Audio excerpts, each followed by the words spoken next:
So, I'm quite fascinated by Donald Trump, along with many others. So the next session is a variation on a theme. We have Joe BURGO, who is an author and psychotherapist, to talk about the Donald Trump phenomenon, a psychological analyst, because I'm fascinated in why he is so popular with apparently so many, and what it is about his behavior and personality that certain groups find attractive and certain groups find repulsive. So, are you ready, Joe? Okay.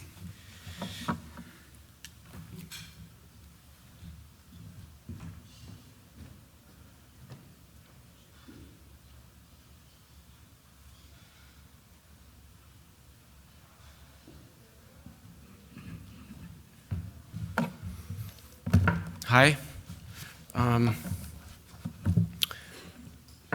99% certain that my presentation in Donald Trump had nothing to do with today's bomb scare. It shook me up all the same. It didn't help that my travel reading for this trip was The Goldfinch by Donna Tartt, which opens with a terrorist bomb in the Met that kills the protagonist's mother. So I'm feeling a little bit on edge, and if I'm more tied to my notes, I ask for your forbearance. Anyway, thank you all for coming. I'm actually surprised that there's anyone around who isn't suffering from Donald Trump overload. I'd also like to thank David for inviting me to speak. Thanks also to the staff and management of the Ritz-Carlton for taking such good care of us. And finally, I want to extend a personal and heartfelt thank you to Mr. Trump for pursuing the Republican presidential nomination. When I started researching and writing my book, The Narcissist, several years ago, and I decided to include a profile of Trump in the book, I had no idea that he was going to become even more dominant and express his particular personality on the stage of presidential primary politics. I would like to emphasize that the subtitle of this talk is a psychological analysis. Mine is not a political or partisan speech. For the record, I'm a fiscal conservative and a social liberal, which means there has never been a single presidential candidate I've been enthusiastic about supporting. If you've been paying the least bit of attention to the news, you've heard Donald Trump referred to as a narcissist.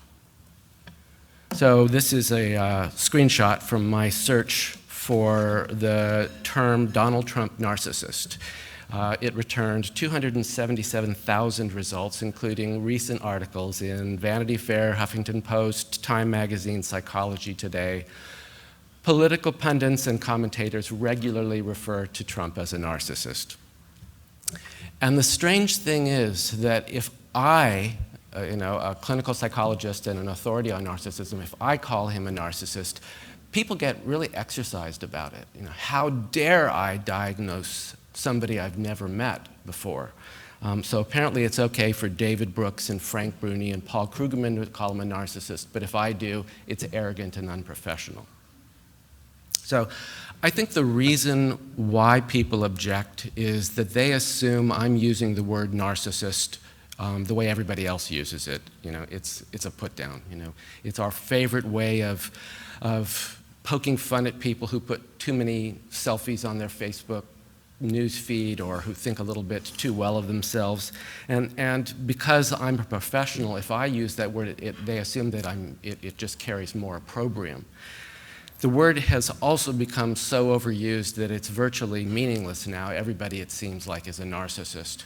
So I'd like to begin by offering a more precise definition of narcissism, to rescue it from this kind of trivialization, and show that it's not really an insult.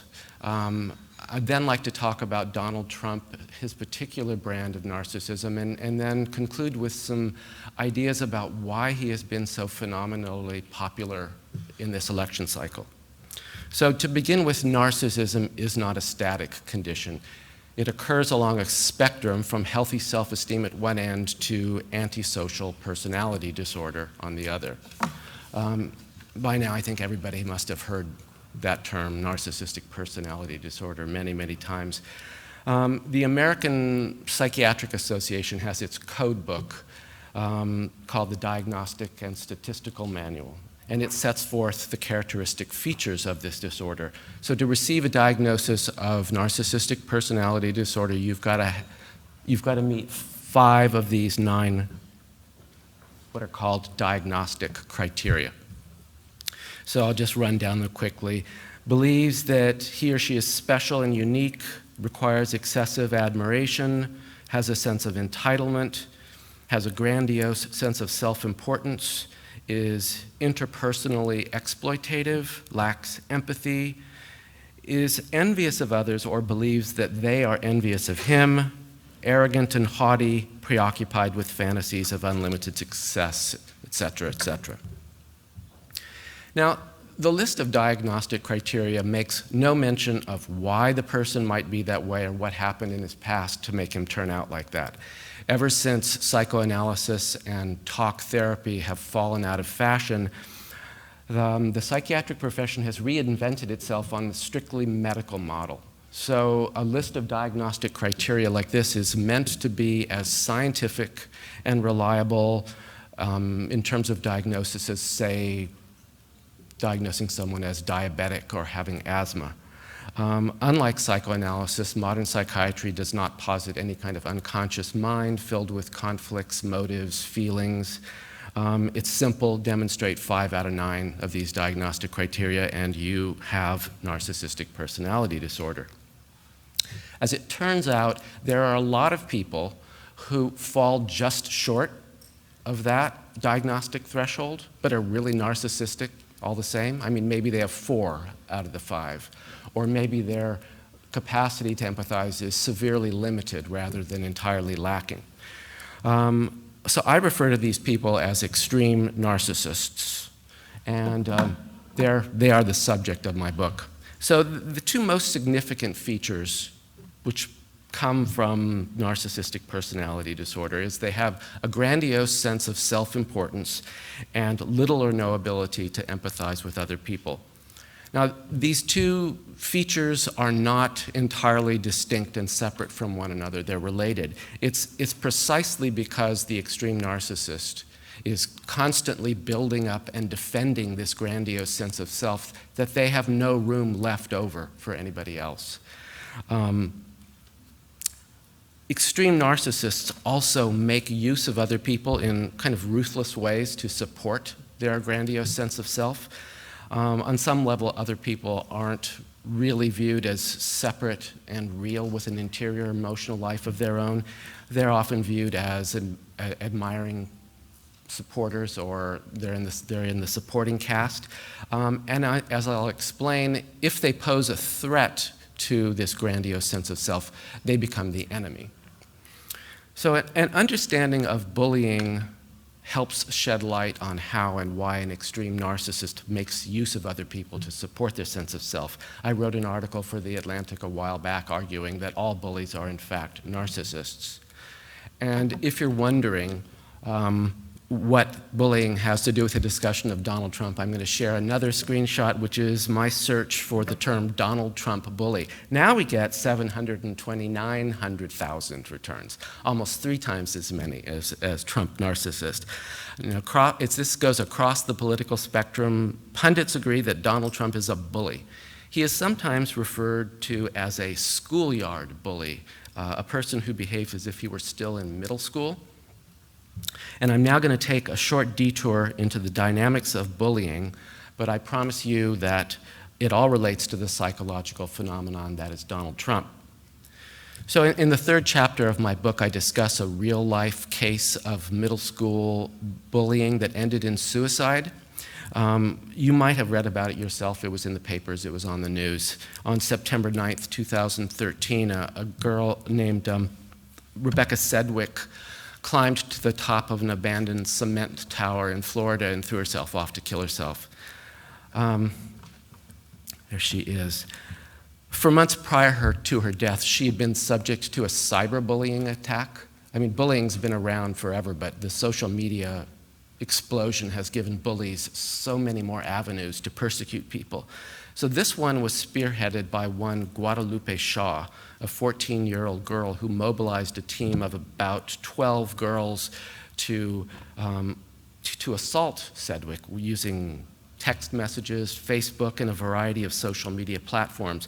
Shaw personally told Sedgwick that she was ugly, that she should drink bleach and die, and urged her to kill herself. She also forced another girl named Caitlin Roman, who had been best friends with Rebecca Sedgwick, to beat her up. And afterwards, after this all came out and these two girls were arrested, Caitlin Roman apologized and seemed truly contrite. By contrast, Guadalupe Shaw expressed no remorse. According to the local sheriff in Florida, she appeared cold and emotionless upon her arrest, and on her Facebook page, she admitted having bullied Sedgwick and announced IDGAF, I don't give a fuck, that her victim was dead. There she is, IDGAF. Those are the two girls. So here they are. It's a sad but not uncommon story. Bullying like this goes on all over the country and is common in middle school. So not long after this story broke and the girls were arrested, there's a strange twist to this story. Guadalupe Shaw's stepmother, Vivian Vosberg, was charged with 2 counts of child abuse and 4 counts of child neglect. What happened was a video showed up on Facebook that showed Vosberg punching a boy in the face repeatedly with her fists while 2 other girls in the room were laughing at it. And at a press conference when the local sheriff played this video, he said that it showed that violence was just a normal way of life in this household. Vosberg wasn't married to Guadalupe Shaw's father. The two had been living together for some time with his 4 children and her 3, and they were all between the ages of 9 and 14. The several different surnames, implying multiple failed marriages and relationships, and a history of household violence, describe a world so remote from normal family life that Shaw's brutal, callous behavior doesn't come as a complete surprise. When you explore the background of bullies, you often find a similar history of broken families, emotional chaos, and child abuse. According to ego psychology, that's a branch of psychoanalysis, children who are victims of such abuse will often resort to a defense mechanism called identification with the aggressor. What this means is they escape from pain and feelings of helplessness by victimizing others. They identify with the aggressor. So I'm not the victim, you are.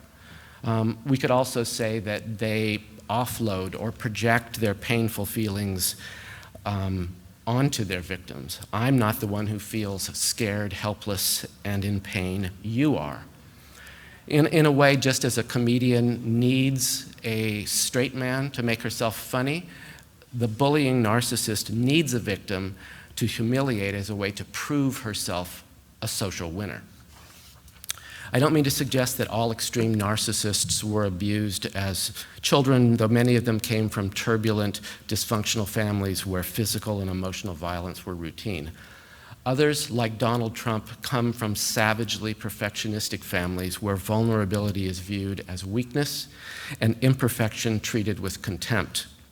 Children born into such families may never feel good about themselves. At base, they may come to feel that they are defective or damaged goods and will then spend a lifetime in flight from this painful sense of self. This dynamic lies at the heart of what I'm calling extreme narcissism. The personality and behavior of the extreme narcissist embody a relentless effort to escape from feelings of defectiveness and inferiority. Most people think of narcissists as having an outsized ego of thinking too well of themselves, but despite appearances to the contrary, extreme narcissism is the exact opposite of healthy self-esteem. So to recap, the bully offloads her painful sense of self as damaged goods and forces the victim to feel that way instead. I'm not the loser, you are.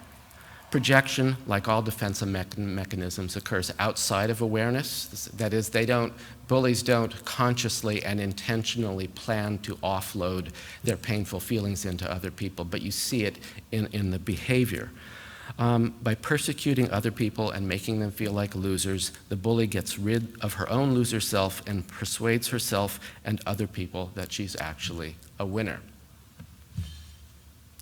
Winners and losers. As promised, we are back to Donald Trump.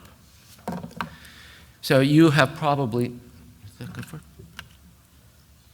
You've probably noticed that the language of winners and losers permeates Donald Trump's speeches. For the extreme narcissist, there are only two types of people in the world. There are winners and there are losers. He's constantly proclaiming himself a winner, denouncing his rivals as losers, and going viciously on the attack if anyone dares to challenge him. Trump insists that America is losing to Mexico and China because of stupid trade deals negotiated by loser politicians. He promises to make the United States once again a winner. Anyone who disagrees with him or criticizes him is excoriated as a contemptible loser. So, back one. Here's a partial list, a truncated list of all the people that Donald Trump has called a loser. As you can see, he spreads his contempt liberally. The list includes our current president, the Prime Minister of Great Britain, a US senator, political commentators, talk show hosts, singers, newscasters, a famous investor, and one of the greatest tennis players of all time. Now, Donald Trump normally doesn't call someone a loser for no reason, out of the blue. You become a loser in Trump's book when you dare to criticize him, which he invariably experiences as a personal attack. Rather than addressing that criticism, he invalidates his critic with a contemptuous dismissal. Sometimes he also makes the corollary explicit, but the implication is always there. And unlike you, I am a winner. In other words, Trump proves himself a winner at the expense of all those contemptible losers. Why? Why does this wealthy, famous, powerful man feel the constant need to trumpet his own winner status and put other people down as losers?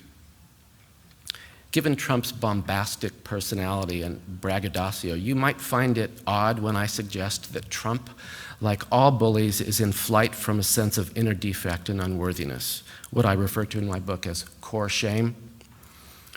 On the other hand, do you really need a PhD in psychology to wonder if somebody who repeatedly proclaims his own superiority might just feel the opposite way underneath? I mean, is it such a stretch to believe that someone who feels a constant need to announce his winner status fears on some level that he's actually a loser? The man doth protest too much, methinks. Fred Trump Donald's father also believed there were two classes of people in the world, winners and losers. He, of course, expected his sons to be winners and also ruthless competitors who would show their rivals no mercy. Be a killer, he frequently told them. As a real estate developer in the Bronx, Fred had already made millions of dollars, following in the footsteps of his own highly successful father. He expected nothing less from his sons, Fred Jr., known as Freddie, Donald, and Robert. As oldest son, Robert had been groomed to step into his father's shoes, but he didn't at all fit the killer mold. An old school chum described him as a real pussycat, not mean and aggressive, kind of pathetic, really. Once Freddie entered the family business, his father would publicly chew him out for mistakes he made and withhold praise if he did well. If Freddie showed vulnerability or fear in his presence, it would send Fred Sr. into a contemptuous rage. Fred also viewed his son as a wimp because of his intellectual interests. In the end, Freddie drank himself to death. The biographer Glenda Blair said it was a alcoholism so severe as to be suicidal. He died at the age of 42. Donald turned out to be the very killer that Fred expected. From an early age, he was hyper-competitive and always needed to be the best at whatever he did. He also displayed a kind of defiance of authority that was so troubling to the parents that they sent him away to military school. Donald never developed any close friends there.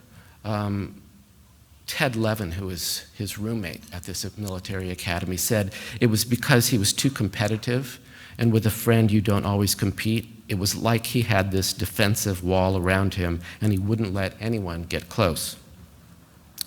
Unlike Fred Sr., who had made a fortune constructing middle-income housing in the Bronx, Donald had his eyes on Manhattan.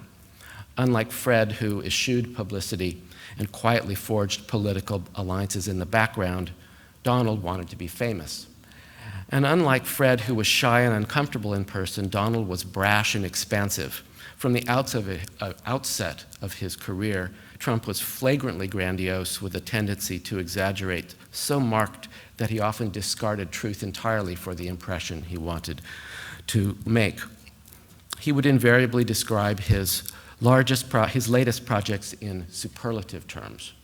The tallest building in the world, the biggest development in New York, the largest real estate acquisition ever recorded in the city, the most glamorous, luxurious, expensive apartments on offer, and so on and so on. According to Glenda Blair, no matter the occasion, he was always competing, always concentrating on how to make whatever he was doing seem bigger and better than anyone else had ever done. When he lost, he would say he won. When he won, he would say he won more. If anyone challenged his version of events, he would go on the attack. Donald Trump always had to be in the right. In the early 1990s, as the real estate market collapsed and the empire he had built seemed about to implode under the weight of excessive debt, he blamed many of his closest advisors and employees, and these were the very people who had tried to warn him against these risky ventures.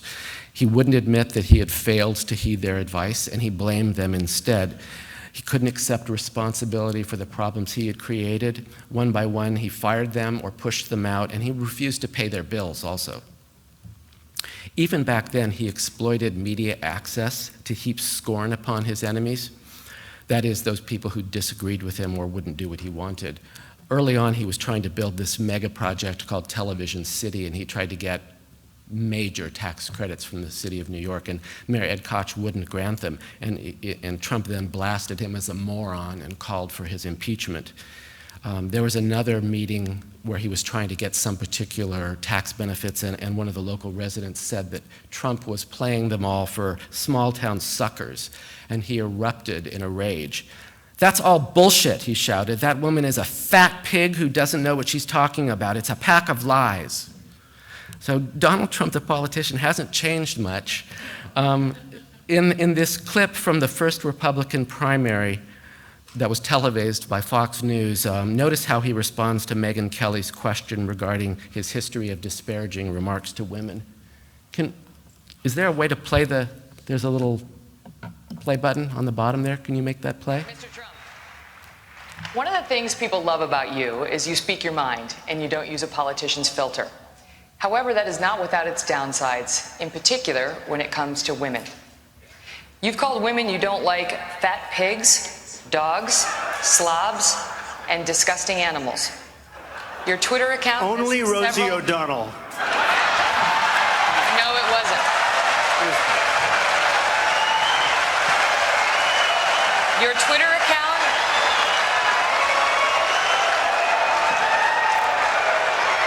Thank you. For the record, it was well beyond Rosie O'Donnell. Yes, I'm sure it was. Your Twitter account has several disparaging comments about women's looks. You once told a contestant on Celebrity Apprentice it would be a pretty picture to see her on her knees. Does that sound to you like the temperament of a man we should elect as president? And how will you answer the charge from Hillary Clinton, who is likely to be the Democratic nominee, that you are part of the war on women? I think the big problem this country has is being politically correct. I've been I've been challenged by so many people, and I don't frankly have time for total political correctness. And to be honest with you, this country doesn't have time either. This country is in big trouble. We don't win anymore. We lose to China. We lose to Mexico, both in trade and at the border. We lose to everybody. And frankly, what I say, and oftentimes it's fun, it's kidding, we have a good time, what I say is what I say. And honestly, Megan, if you don't like it, I'm sorry. I've been very nice to you, although I could probably maybe not be based on the way you have treated me, but I wouldn't do that. But you know what? We need strength, we need energy, we need quickness, and we need brain in this country to turn it around. That I can tell you right now. I never tire of that clip. During a follow-up interview on CNN, the one that included his now infamous remark about blood coming out of her whatever, Trump eviscerated her.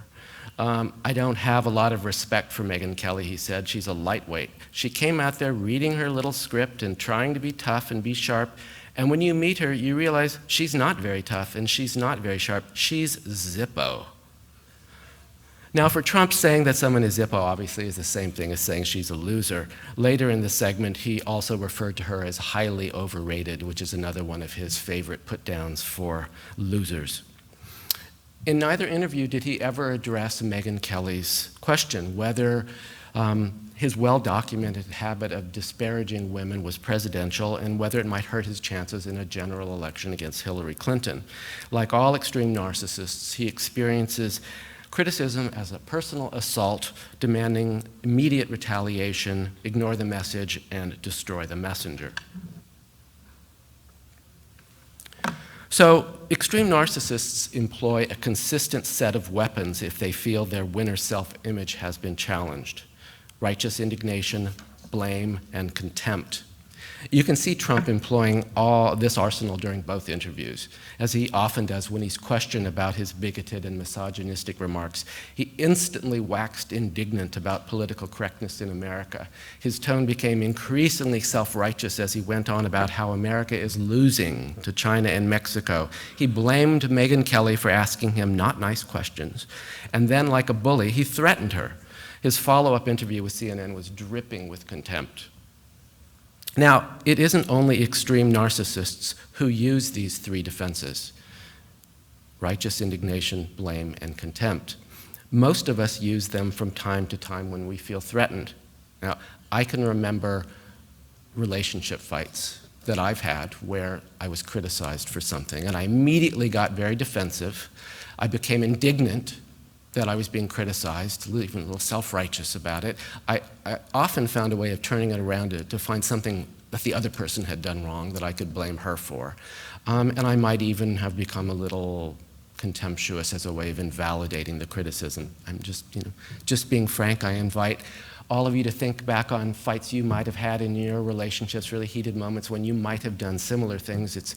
Speaking as a therapist, it's really common for marital squabbles to involve these kinds of feelings.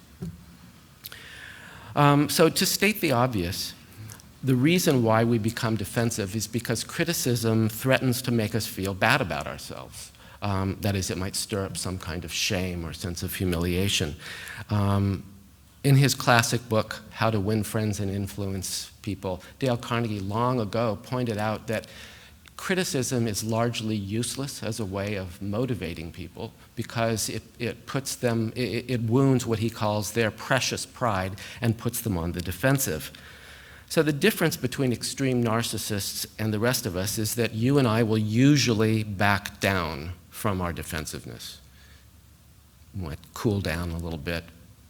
We might realize that, there probably was an iota of truth in that criticism.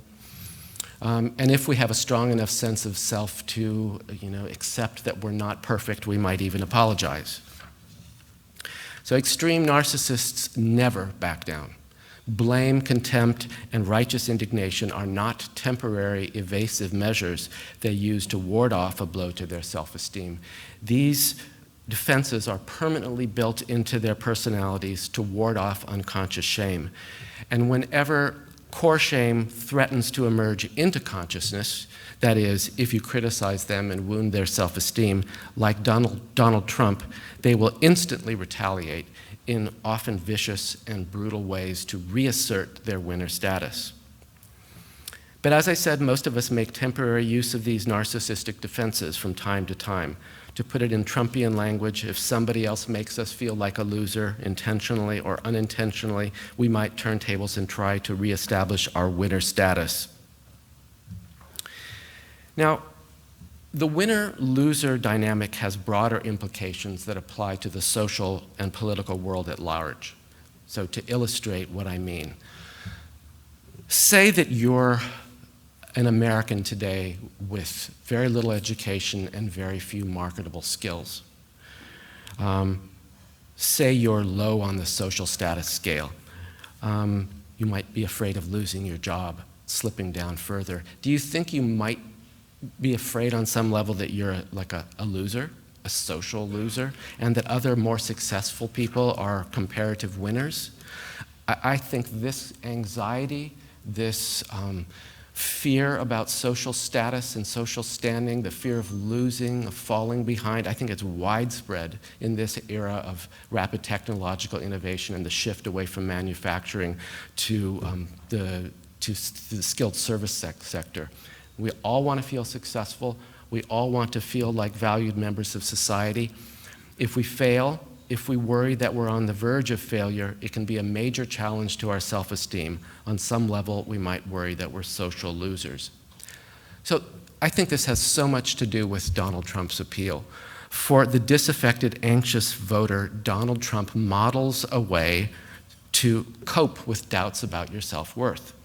Commentators and political pundits have said repeatedly that Trump appeals to people despite his narcissistic personality, but I actually think it's because of his narcissistic personality.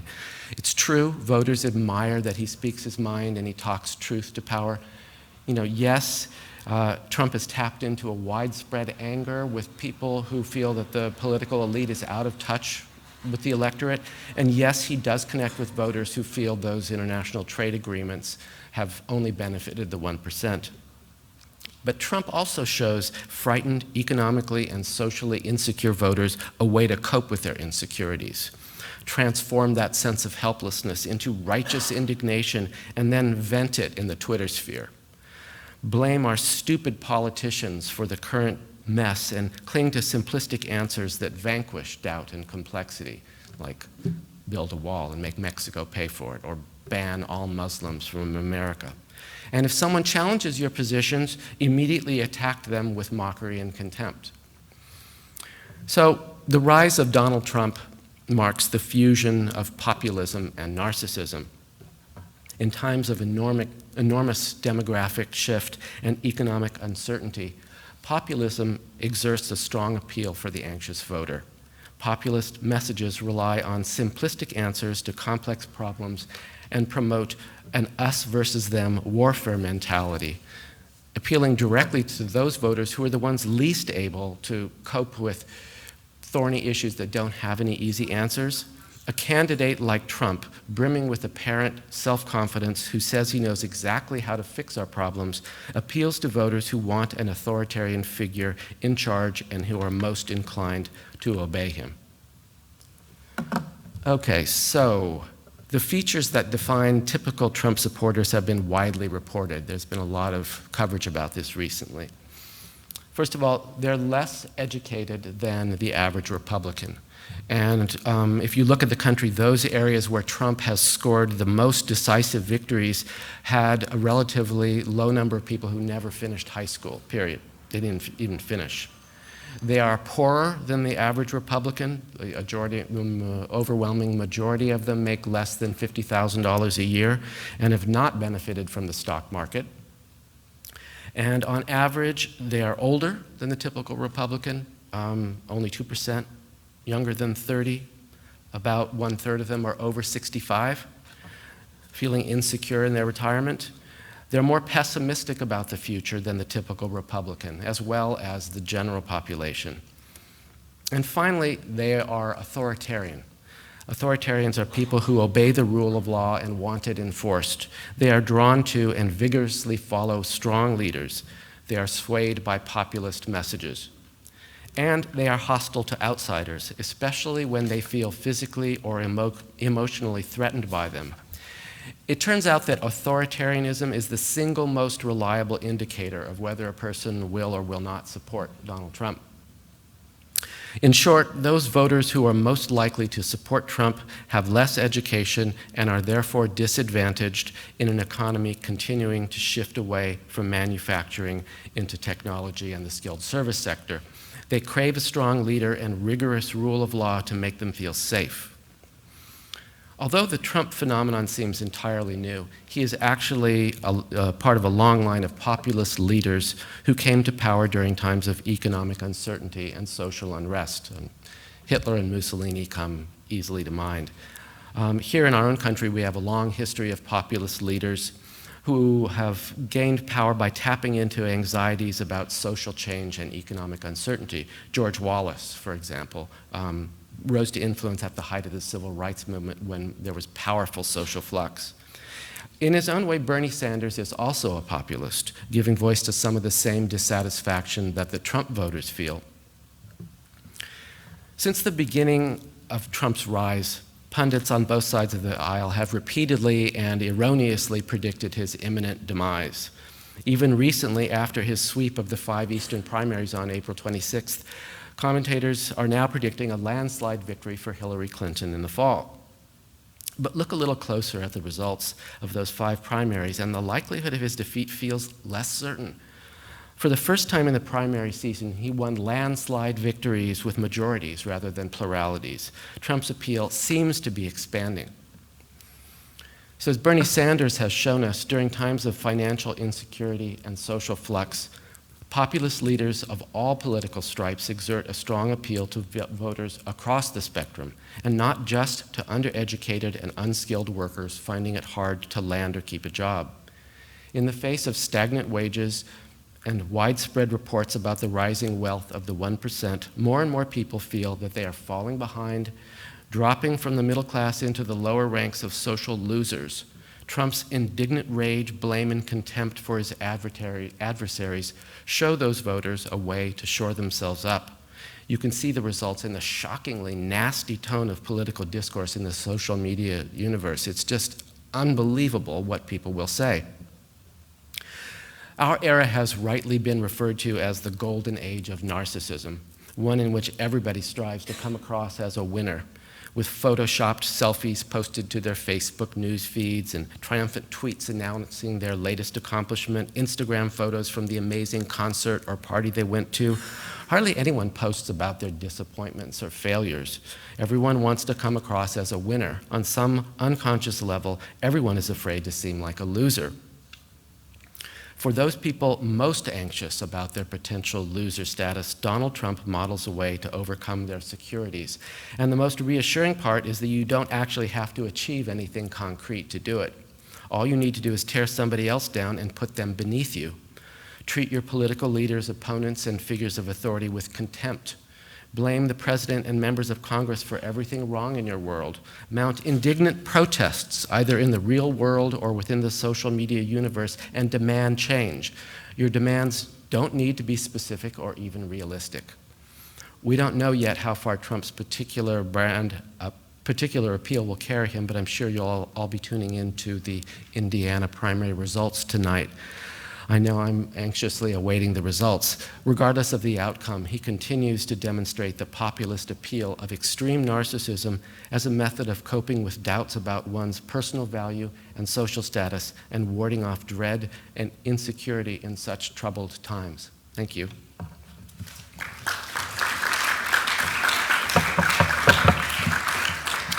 And if you have any questions, I'd be glad to answer them.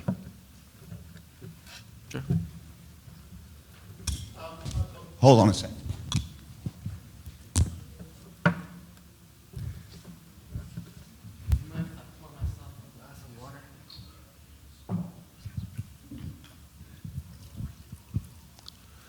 Thank you very much for that, which was fascinating. My name's Dan Wise.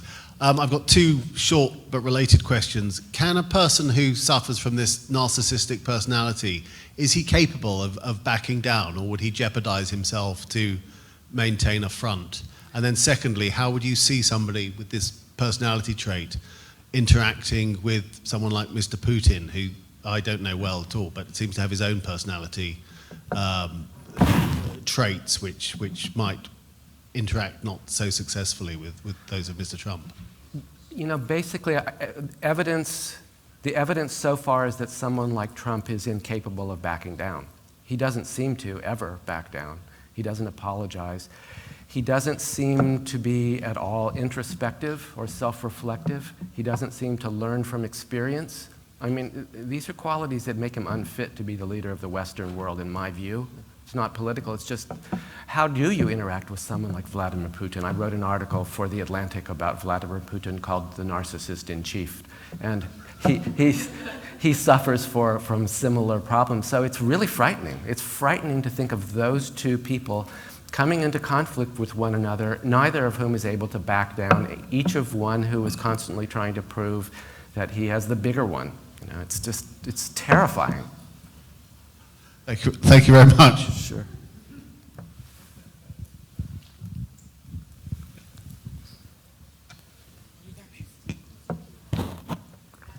Should I step by the microphone? Thanks. You've said what you think is a typical Trump supporter, but I've been reading a lot recently about a group who are referred to themselves as the alt-right, who are who support Donald Trump, and they tend to be young white males, highly educated, tend to be university, and they're sort of gathering under the banner of free speech against what's happening on a lot of campuses, which is a sort of very progressive dominated anti-free speech.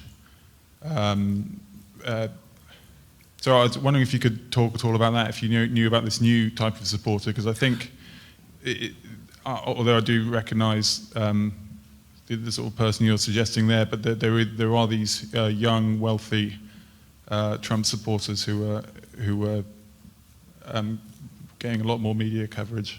Sure. Well, as the primary season has gone on, as I said, his support is expanding, and there are these people like you're describing. And in the most recent election, he expanded into more affluent, more highly educated members of the voting public. So yeah, it's expanding. But I think from the beginning, this has been the more core of his support, sort of the diehard people. But he has a lot of messages that appeal to a lot of people, including to me.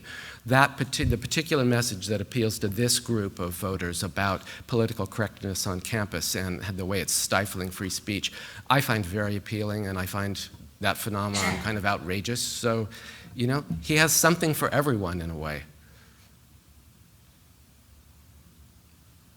Have there been any previous presidents with similar characteristics? There have been many of them, but they just hid it better.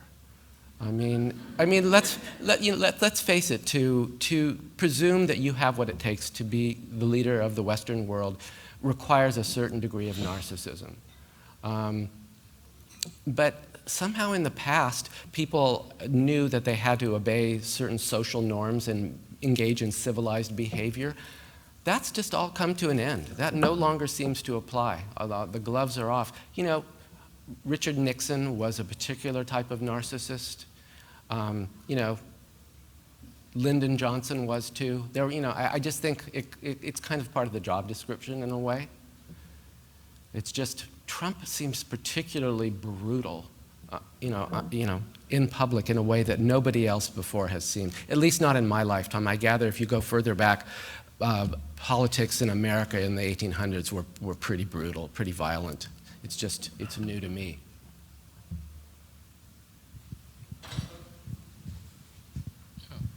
I'm a European. What makes you think the President of the United States is the leader of the Western world? I stand corrected, and I beg your pardon. It's just the way the way the office is often referred to. I think that it's an enormously influential position to hold. I was tweaking your tone a bit there. Okay.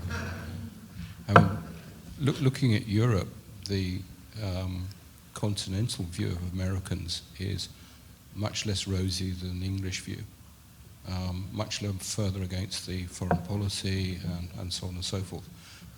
Trump would lose the French, the Spanish, the Italians, the Portuguese very, very quickly. Yeah. I think there are a lot of English that wouldn't have it either. So. No, I understand. It's embarrassing, frankly. Oh, good luck with it. I think the English are having Brexit. If you have Trump, I think we'll just sort of cast America loose into the Atlantic somewhere. How would you anticipate a meeting between, President Trump and President Putin going? Oh, man.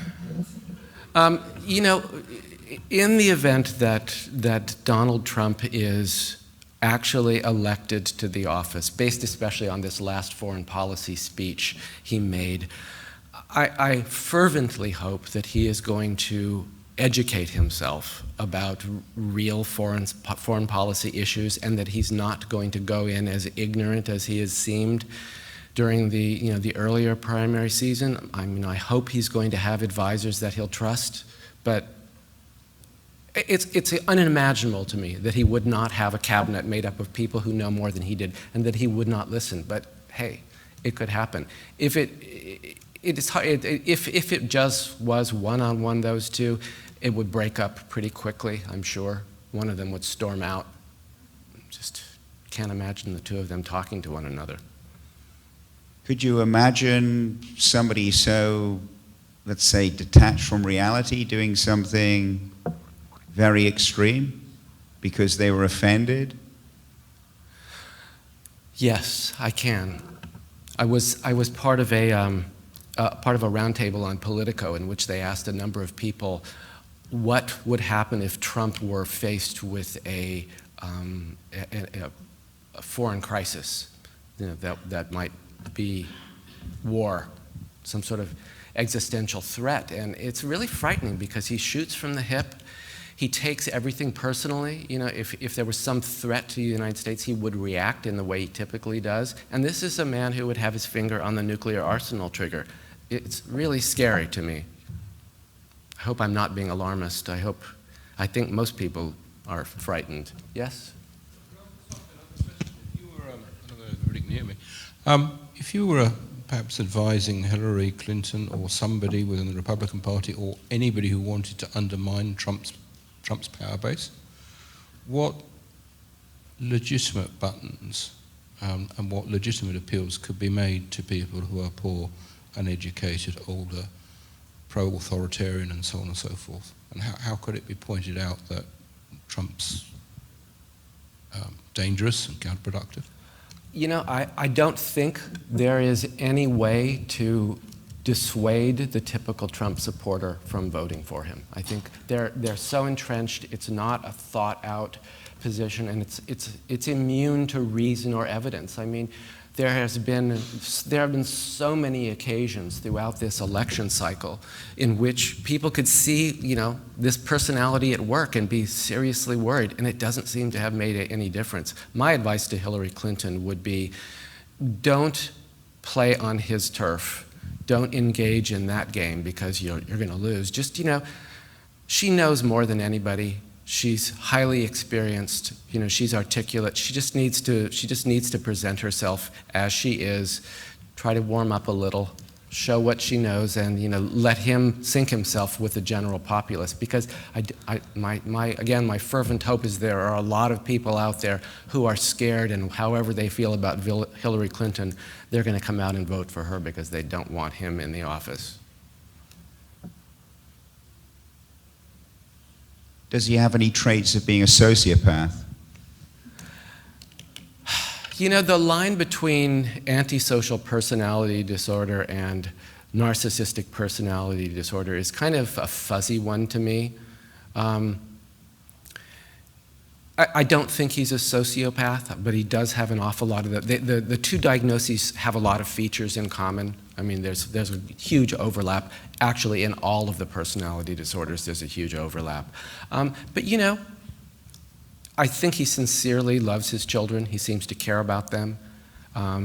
I think there are some been reported in the media some remarkably kind, large acts of, benevolence that he has done. I don't think he's an uncaring person entirely. So no, I don't think he's a sociopath.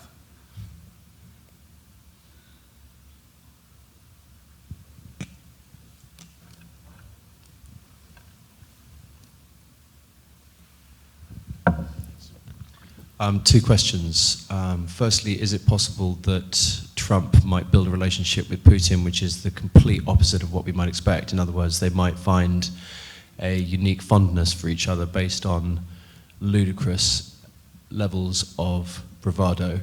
And the second question is there in existence, or is anyone planning to build some kind of model where you could input the characteristics of an individual and the characteristics of another individual and then put them in a scenario which is, for example, a political debate and predict with some degree of accuracy how things might turn out? I'm sorry, I missed the first part of your question. You said, is there a model, or is is there some sort of computer model which, where you can put in certain characteristics of someone's personality and the person they're speaking to, the same thing, and then you put in the variables of what they're discussing, and certain sort of geopolitical, sociological elements of it, and predict with any type of certainty what might come about? There are none that I know of, but I'd be willing to wager they exist. It's not a branch of psychology that I'm familiar with. But your first question is really interesting. It's kind of fun to try to imagine, like a bromance between Putin and Trump. But it's also not very plausible given the huge conflict between our national interests and the way they come into conflict. It's hard to think that just a personal relationship would completely override that conflict. That'd be my guess. How would somebody, I'm over here, in the middle. The lights are right in my eyes. Hi. There you are. Yes, Hi. there I am. How would somebody with Trump's pathology take it if they lost the general election? Like, would he go away, or would he amass an arsenal and wage a coup? There's a quote from Coriolanus I've been trying to find, but it's way back in my undergraduate days. I think that under similar circumstances, when Coriolanus is banished, he says, "No, I banish you," and I think that's what Trump would do. He would basically, if you losers really want Hillary Clinton for president, then you can have her. I want nothing more to do with you. I mean, I think he's going to shore up his ego in some way like that. I'm not the loser. The whole country is.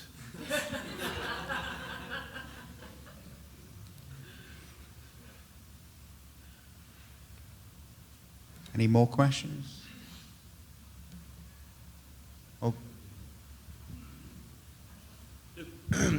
Doesn't Trump kind of seem to be obsessed with sexual conquest, and does that have any relation to the narcissistic diagnosis?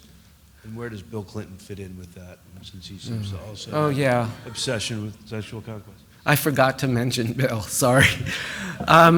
Sure, I mean, and I think it's fairly clear that, sexual conquest makes you a winner, and the more women you have, and the younger they are, and the more beautiful they are, the more of a winner you are compared to other men. So sure, that's a big part of it. And, I haven't made a study of Bill Clinton, but there's certainly some strong narcissistic features in his personality and his tendency to philander. I'm sure there are related psychological traits between the two men.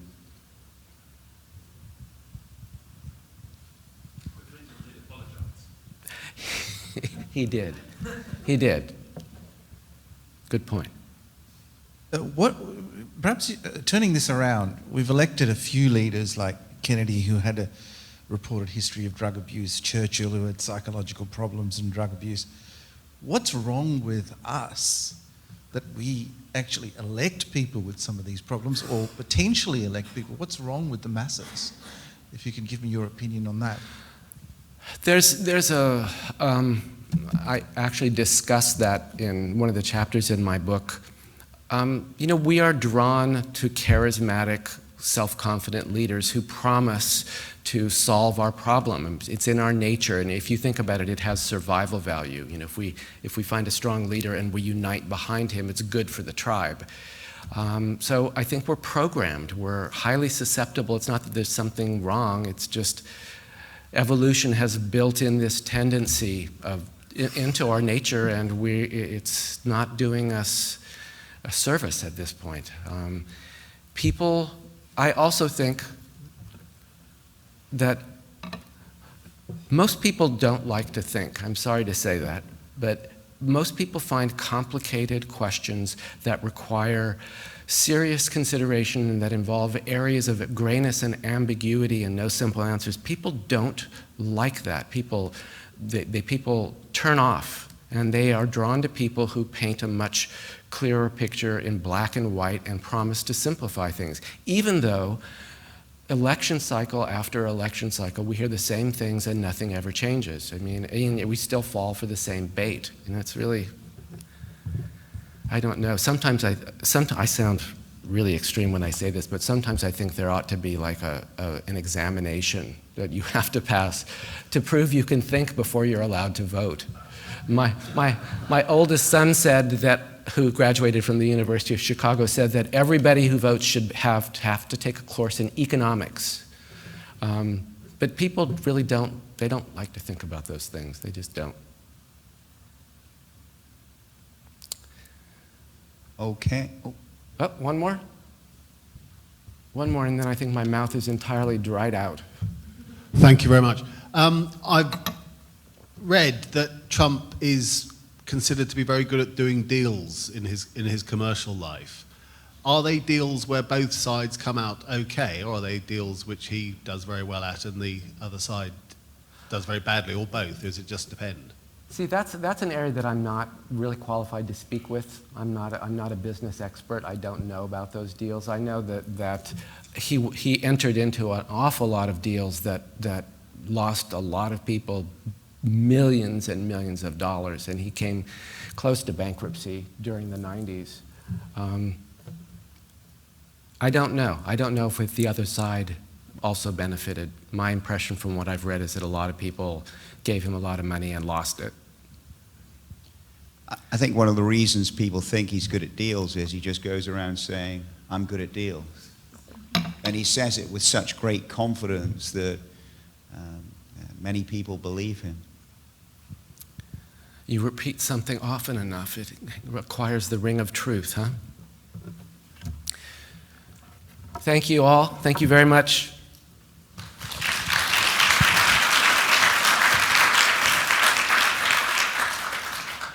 So just one more session to go. So we'll break now and reconvene at 4:15.